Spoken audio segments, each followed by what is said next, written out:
ഇത് സൗദിയിലെ ഒരു നൈറ്റ് ലൈഫാണ്.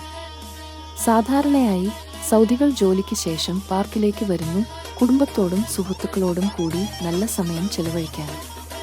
അവർ വീട്ടിൽ ഉണ്ടാക്കിയ ഭക്ഷണമോ പുറത്തുനിന്ന് വാങ്ങിയതോ കൊണ്ടുവന്ന് പാർക്കിൽ ഇരുന്ന് ഒരുമിച്ച് കഴിക്കുന്നു. പാരമ്പര്യ ഗാനങ്ങളും വാദ്യങ്ങളും കേട്ട് ആസ്വദിക്കുമ്പോൾ ഗവ കുടിച്ചുകൊണ്ട് പാരമ്പര്യ നൃത്തത്തിലോ മറ്റോ ചേരാൻ ഇഷ്ടപ്പെടുന്നു. കുട്ടികൾക്കായും നിരവധി കളി ആക്ടിവിറ്റികൾ ഇവിടെ ഉണ്ട്.